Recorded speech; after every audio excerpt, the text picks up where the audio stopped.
So yung mga sir, for today's video may gagawin akong Toyota Vios. So 2016 model. Anong model to, boss? 2017. 2017. Automatic transmission, so disusi naman. So bali ang concern ng may-ari nito is okay naman siya. Ayan, try nating patayin uli. Ayan, kompleto naman, may check engine, EBS, EPS, lahat kompleto. Pagka ini-start, nawawala naman lahat. Ayan. Ayun, wala naman siya lahat. Bali ang concern niya dito kasi is nung namatay, tapos pagkamatay, ini-start nila ulit, umandar. Tapos nung umandar, doon na nawala na yung ito, aircon. Wala nang blower. Ayan, walang aircon. Tapos yung fire window hindi gumagana. Ayan, hindi na bumaba. Kabila naman ayaw rin. Ayan. Tapos wala rin yung PRND. Ayan, dito nakalagay, automatic to. Ayan, sabi na meron daw yan dati. Ngayon sabay rin wala. Pati aircon wala. So yung mga sir, update ko na lang kayo pagka nagawa na natin or na troubleshoot na. Okay. So yun mga sir, i-update ko lang kayo sa ginawa natin. So bali nakita na natin ang problema. Bali lumabas na yung PRND niya. Ayan. So ayan, nakapark. Ayan, reverse, neutral, drive. So meron na. Tapos meron na din siyang power window. Ayan. So naangat na. Tapos sa kabila, ayun, naangat na rin, nababa. Dito naman, ayan, naibaba na rin. Kasi ang problema nito is nawawala yung aircon, tapos yung yung power window, tapos aircon. Ito sa aircon meron na siya. Ayan. Ayan, may blower na. Ang naririnig niyo yan. Ayan. May blower na siya. Renting papa start.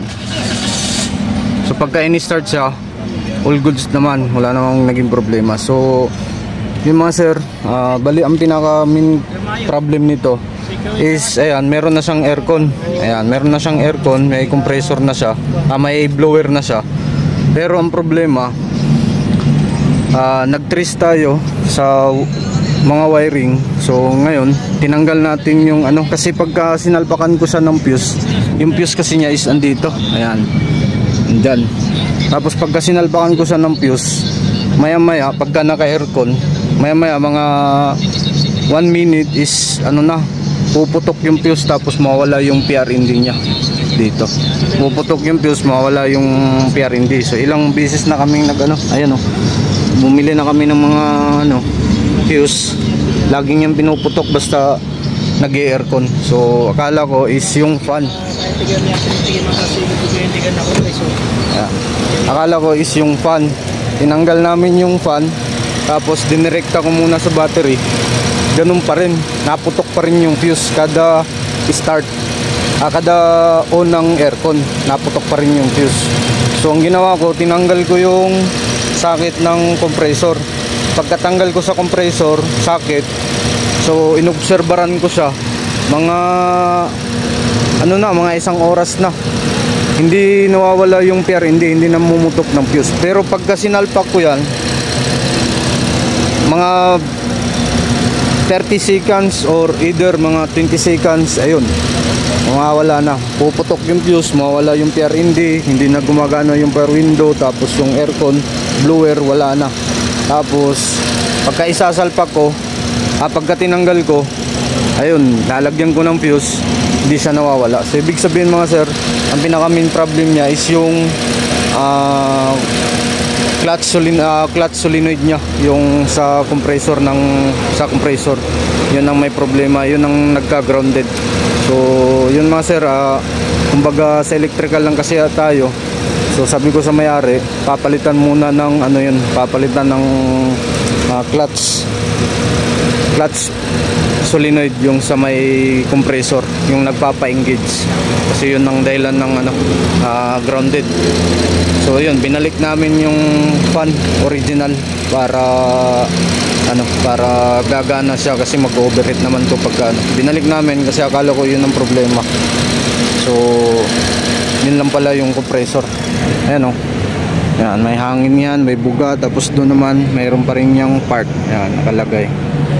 Ayan, yun, oh. Yung kulay P ay yung ng part. Yan. So in-scan din natin. So nang in-scan natin, wala naman siyang mga ibang problema.